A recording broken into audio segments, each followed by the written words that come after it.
Easy Sports Talk Show, Javon Adams and Ed Smith. I was going to say Javon Adams and Jay Love.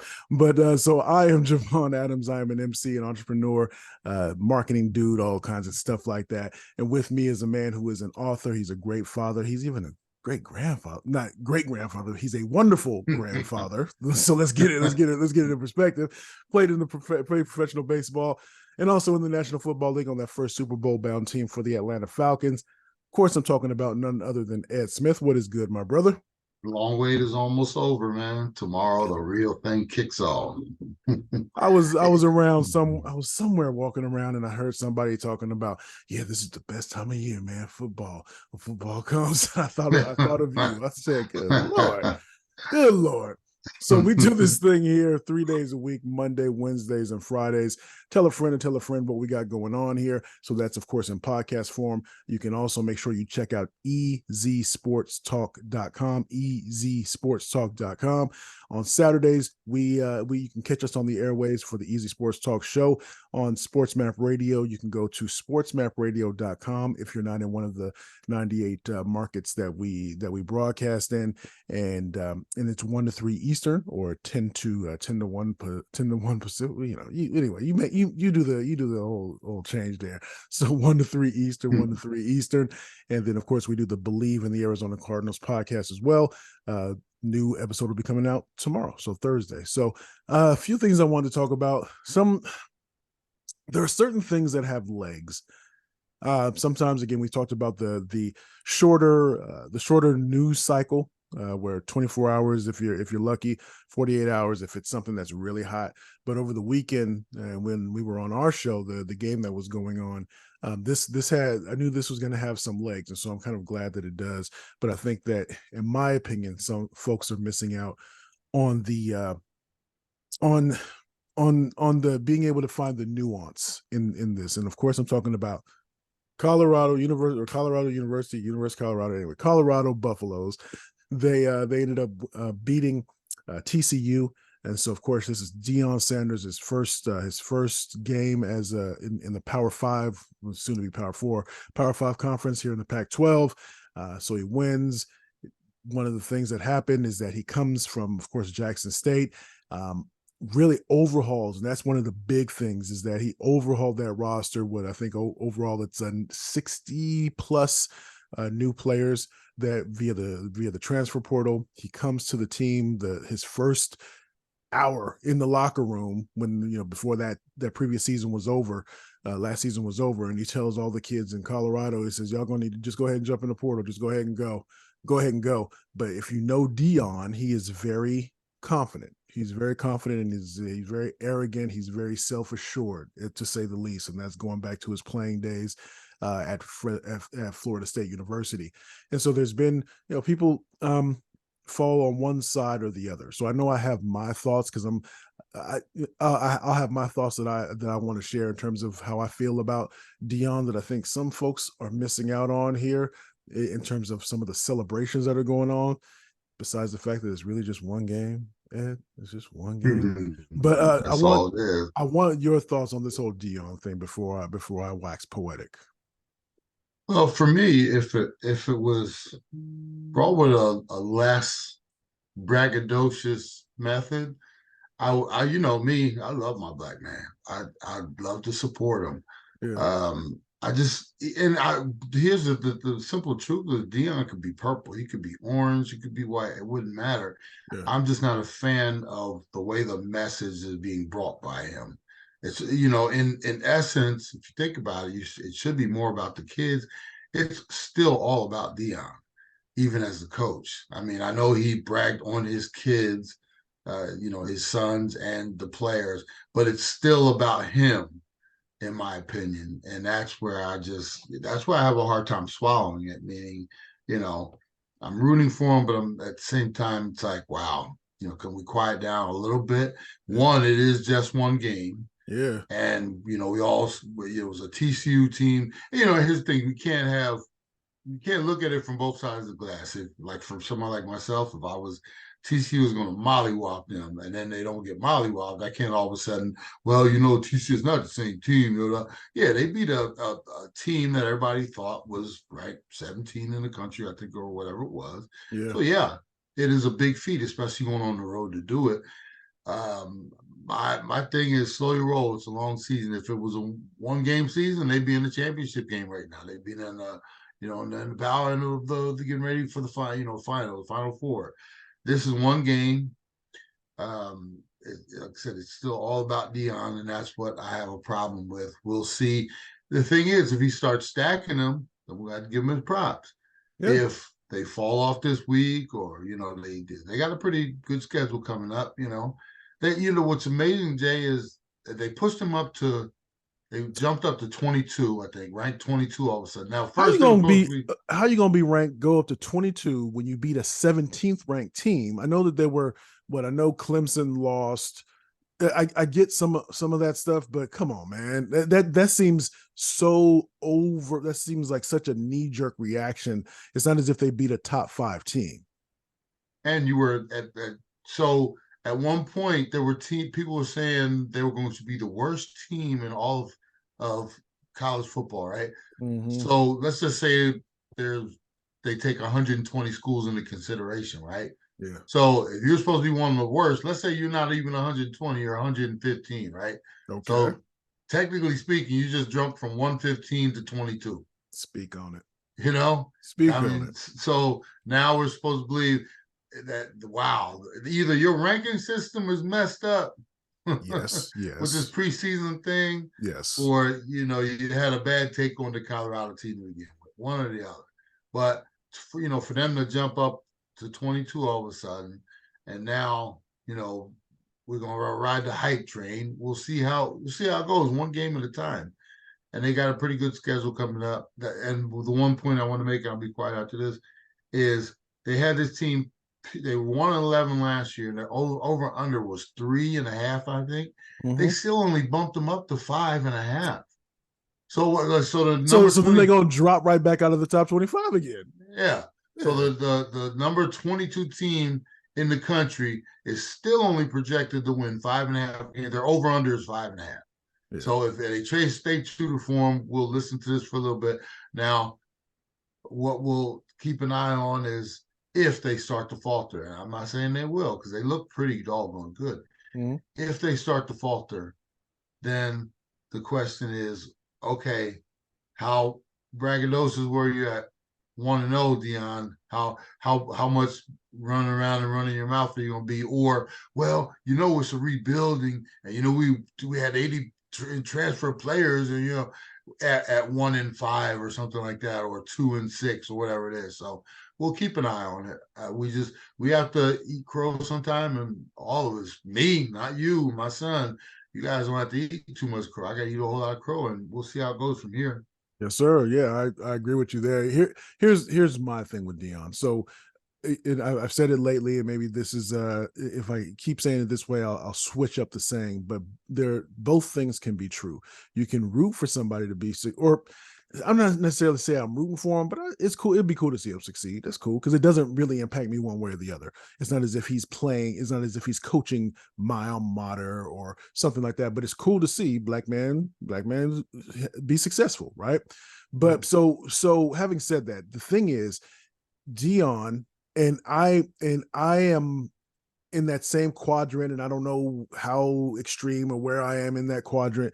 For example, of a Bomani Jones that brought up some things on his now canceled television show where he talked about his issues with Deion, because Deion is really just about Deion, and that's fine because they're CEOs sitting in, whether they're white, black, Indian, whatever they are, they about themselves.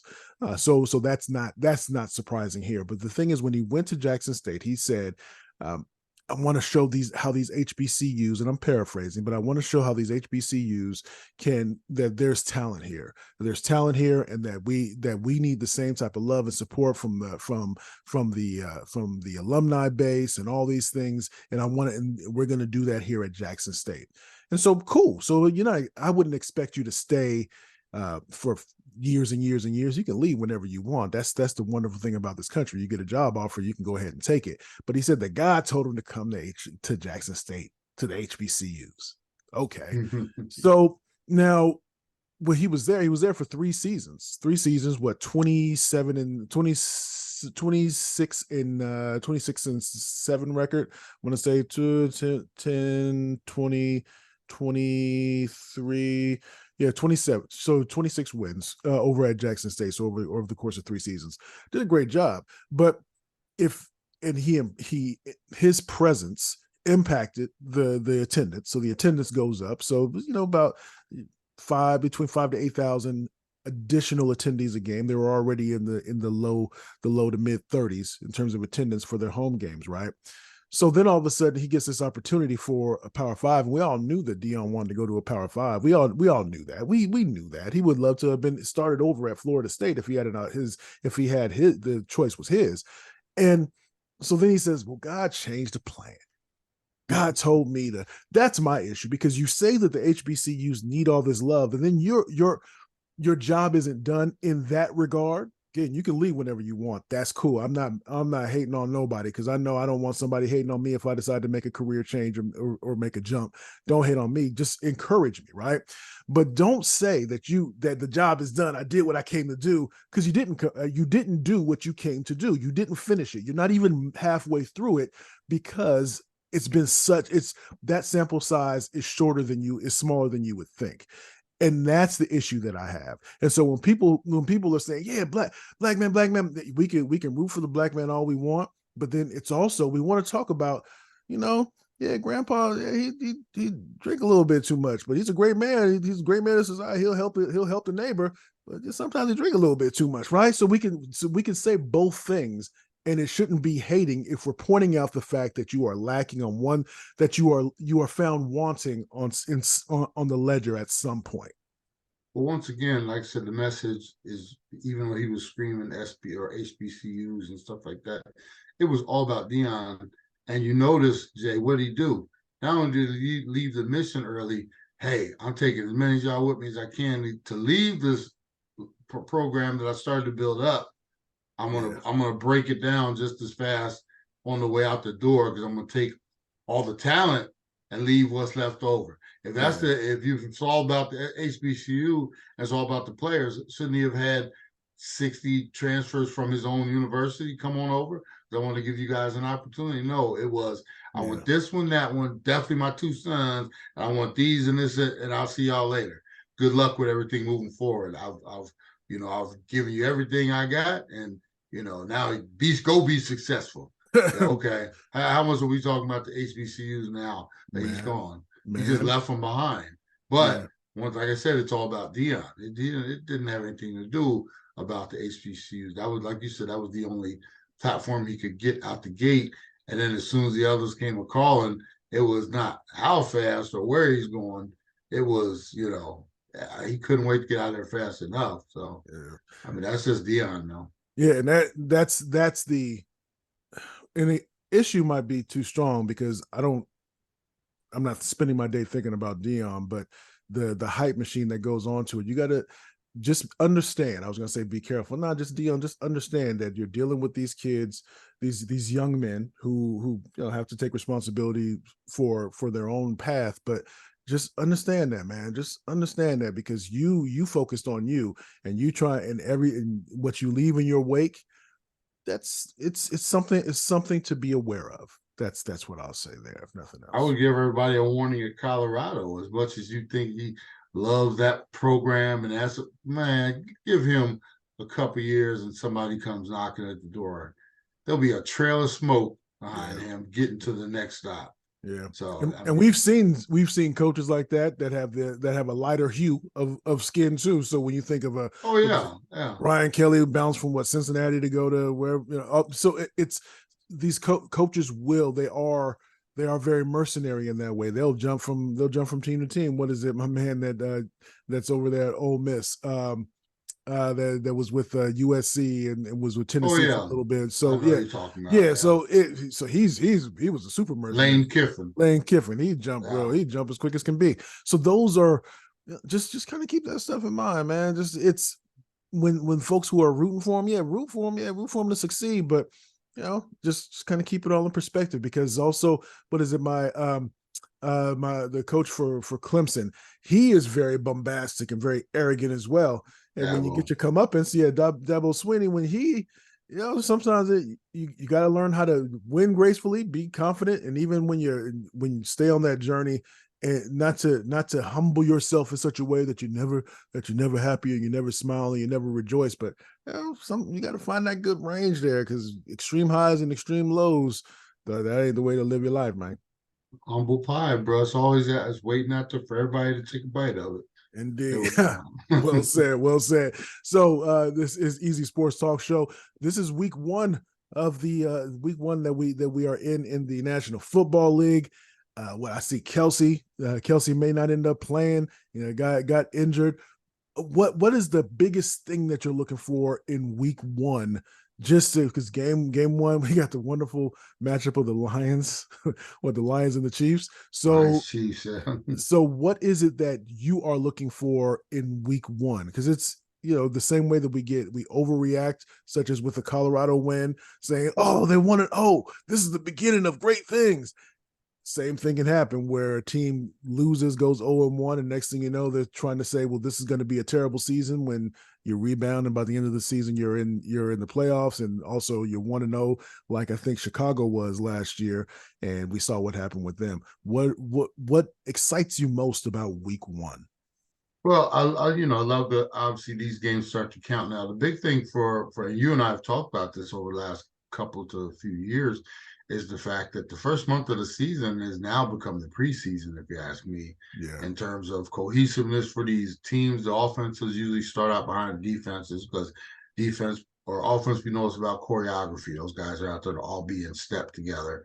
The offensive lineman, the quarterback with his wide receivers, getting to the route length depths and different things. It has to be precision. Whereas on the defensive side, it's go get the quarterback or stop the running back, tackle the guy with the ball. So they're usually a little bit ahead of the offensive side of the ball. But as we've seen with these training camps, it's all about how prepared and who actually goes out there and gets a little work. Now, a team like the Chiefs, we've seen them. They get Kelsey and Mahomes and all of those starters out there, and they look a little more ahead of the game. Whereas some of these teams, you would think they won 5 championships over the last 6 years, because this team does it that way. That's how we do it now. We're not going to go out there and put our starters in jeopardy in a preseason game that doesn't mean anything. Okay, so then you look like, for the first month of the season, it looks like preseason football. You got to remember, some of these guys haven't played a quarter yet, let alone 4 quarters of football. Yeah. Now you got to, and I don't care, I've been there before, bro. That first game, no matter how your off-season program is, everybody's out there and we're sweating and bleeding during the the camps during the summer. You get the training camp, and this is years ago when we used to actually go out there and play. You go out there and ball, you're still not even playing nobody's playing the whole game.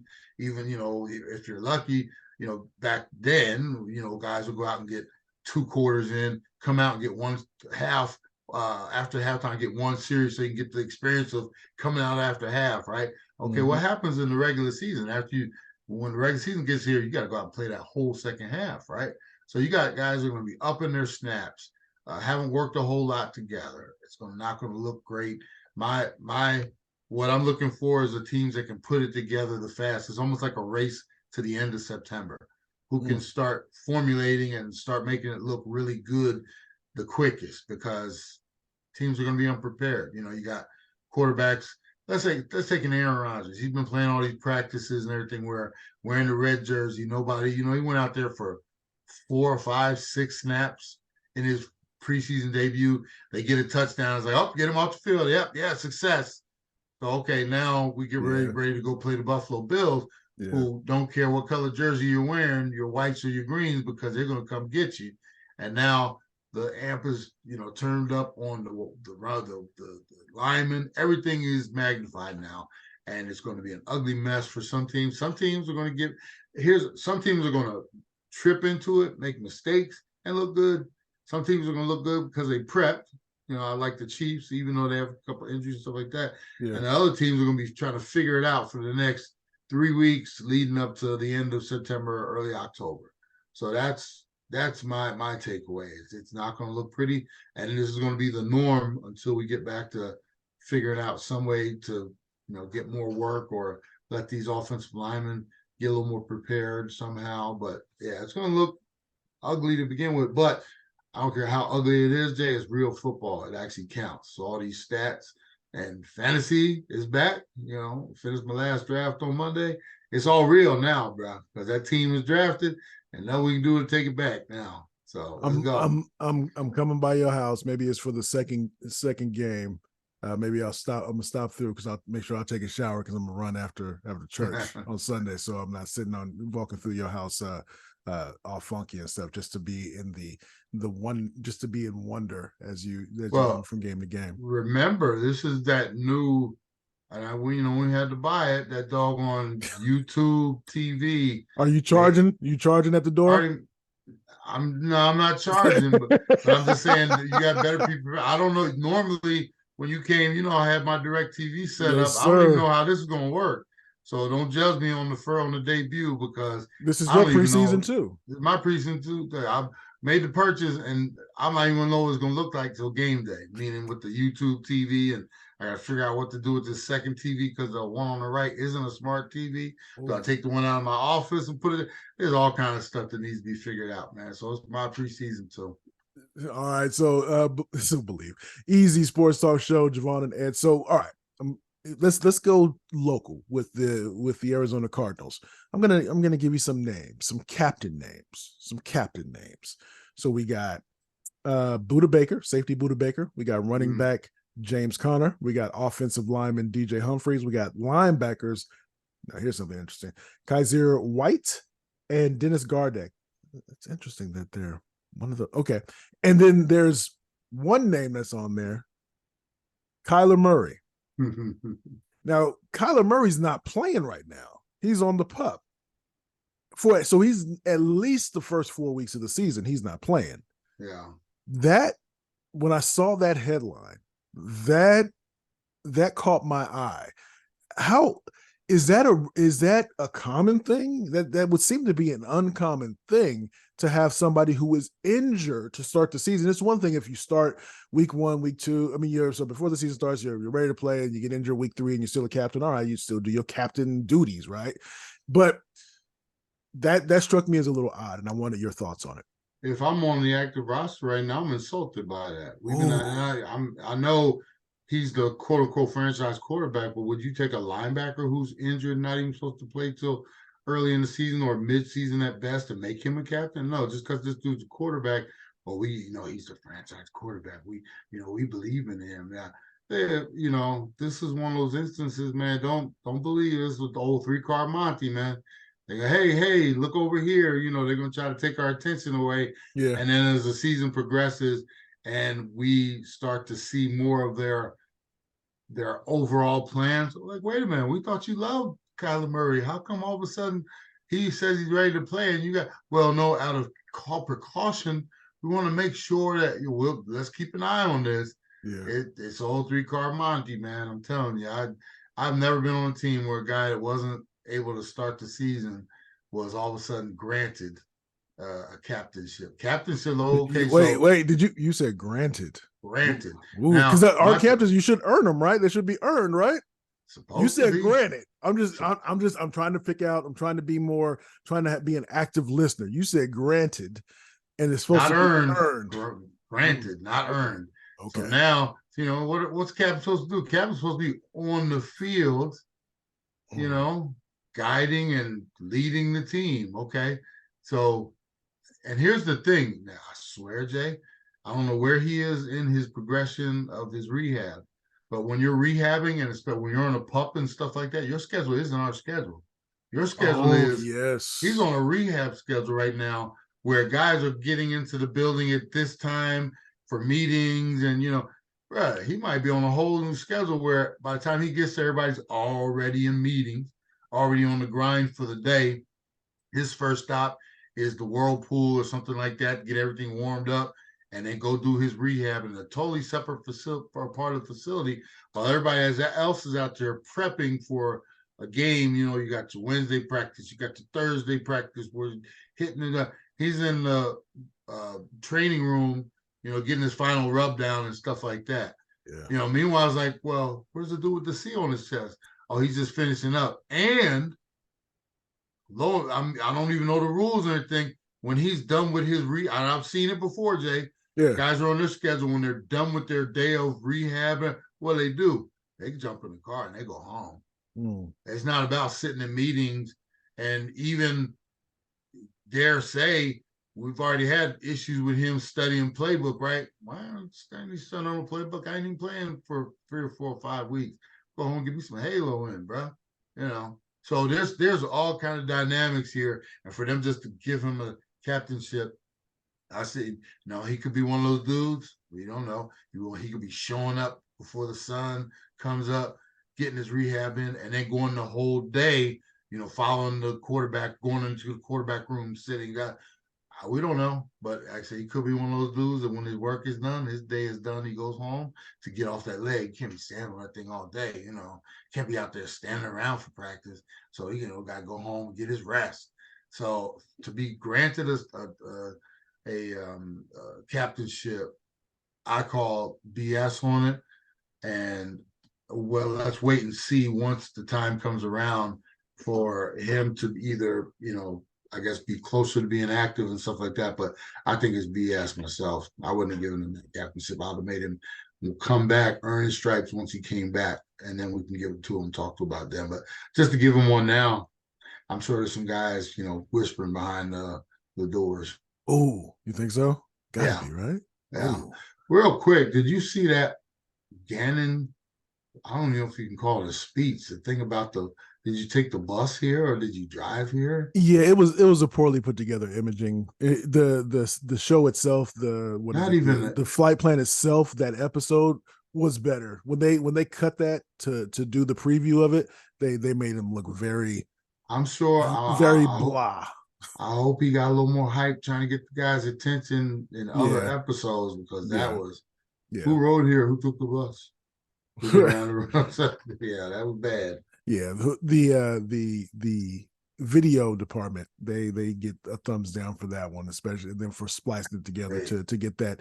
That would have been a terrible movie trailer. So if the movie was better than what the trailer said, so to put it that way. Yes, sir. All right, so this is the Easy Sports Talk Show. Javon Adams and Ed Smith. Again, we do this thing Monday, Wednesday, and Friday. So we'll catch you. Oftentimes, people around the country say it's a football Friday. So I guess we'll jump in and say it'll be a football Friday for the podcast on Friday. Again, make sure you check us out. EasySportsTalk.com, EasySportsTalk.com, and we also have our radio show that is on Saturdays. That is on SportsMap Radio 1 to 3 Eastern. You can go to SportsMapRadio.com and you can either press the play in the upper right corner or you can download the app and put us in your pocket and take us on the go with you. And of course, we do believe in the Arizona Cardinals as well. BLEAV in the Arizona Cardinals podcast. That'll be on Thursday. And so until then, as we always like to say around this time, you can